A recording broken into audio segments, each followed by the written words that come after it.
നേരെ വെളുത്തപ്പോൾ തന്നെ ഈ മൺവട്ടി എടുത്തോണ്ട് നീ എങ്ങോട്ടാണ് പെണ്ണെന്ന് ചോദിച്ച അമ്മയുടെ അടുത്ത്. അല്ലയോ മാതാശ്രീ, മഴക്കാലമല്ലേ ഇങ്ങെത്തുന്നത്, അപ്പോൾ എങ്ങനെയെല്ലാം മണ്ണൊലിപ്പ് തരുന്ന ഗവേഷണത്തിലാണ് അമ്മയുടെ പൊന്നുമോൾ. എന്റെ എല്ലാ ഗവേഷണത്തിലും കൂട്ടായി നിൽക്കുന്ന അസിസ്റ്റന്റിനെ വിളിച്ച് ഞാൻ പണി തുടങ്ങി. ചെളിവെള്ളം കലക്കി വെച്ചപ്പോൾ തന്നെ മനസ്സിലായി കാണുമല്ലോ, അത് തന്നെ ചെളിവെള്ളത്തിൽ കളിക്കുക എന്തോ ഒരു വയ്യായി. മഴയൊക്കെ പെയ്തടക്കല്ലേ, പിന്നെ മണ്ണിരെ മണ്ടും.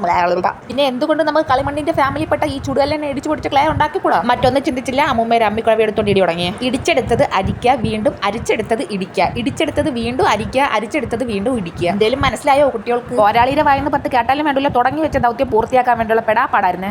ചെറുക്ക, 1-ാം തരം ബലൂൺ തരാം, ഒരു നല്ല പിപി തരാം. എനിക്ക് പോവത്തി എന്റെ ആലാപന മാധുര്യം കൊണ്ടാവണമെന്ന് തോന്നുന്നു. അവ അപ്പം തന്നെ അവിടെ നിന്ന് കരഞ്ഞോണ്ട് എണീച്ച് പോയത്. അങ്ങനെ നമ്മുടെ അവസാനത്തെ സ്റ്റെപ്പ് എത്തിയിരിക്കുന്നു. 1/2 ഗ്ലാസ് വെള്ളവും കൂടെ വിത്ത് ചപ്പാത്തിക്ക് കുഴക്കുന്നത് പോലെ ഒന്ന് കുഴച്ചെടുക്കാം. തുടക്കത്തിലുണ്ടായിരുന്ന അതേ ആവേശം കുറഞ്ഞു പോണ്. എങ്ങനെ കുറയായിരിക്കും? ഒരുമാതിരി ചപ്പാത്തിക്ക് കുഴയ്ക്കുമ്പോൾ പുട്ടിനുള്ള മാവണക്കായി വരണം. ഇത്രയൊക്കെ പാടുപെട്ടതില്ലേ, ഇനി ഇതുകൊണ്ട് എന്തെങ്കിലും ഒരു കാര്യം ചെയ്തിട്ട് നിർത്താന്ന്. നീണ്ട ഗവേഷണത്തിന് ശേഷം അമ്മയുടെ മോളെ കൈയെല്ലാം പൊട്ടി. അതുകൊണ്ട് പൂമുഖത്തേക്ക് ഒരു ബ്ലാക്ക് ടീ പ്ലീസ് എന്ന് പറഞ്ഞതേ എനിക്ക് ഓർമ്മയുള്ളൂ. നേരത്തെ കലക്കി വെച്ച് ചെളിവെള്ളത്തിൽ നിന്ന് കോരി കുടിച്ചോളാൻ പറഞ്ഞു. അങ്ങനെ പറയരുത്, എന്റെ സ്നേഹം മൊത്തം ഞാൻ അമ്മയ്ക്ക് വരുമെന്ന് പറഞ്ഞു. ഇത് കേട്ടോണ്ടിരുന്ന ഒരു ചിത്രശലഭം അപ്പം തന്നെ ചെടിയുടെ മണ്ടെന്ന് ചാടി തലയും തല്ലിച്ചത്തെ. അല്ല, എന്റെ ഭാഗത്തും തെറ്റുണ്ട്. അറിയാൻ വയ്യാത്ത പരിപാടിക്ക് പോകരുതായിരുന്നു. വോട്ട് അങ്ങനെ ബാക്കിയുണ്ടായിരുന്ന മണ്ണെല്ലാം കൂടെ തട്ടി അതിന്റെ മണ്ടയിലിട്ട് അതിനെ അനുശോചനം അർപ്പിച്ചുകൊണ്ട് ഞാൻ ഈ വീഡിയോ നിർത്തുന്നത്. അപ്പോൾ വീഡിയോ ഇഷ്ടപ്പെട്ട ലൈക്ക് ചെയ്യാനും ഷെയർ ചെയ്യാനും സബ്സ്ക്രൈബ് ചെയ്യാനും മറക്കല്ലേ.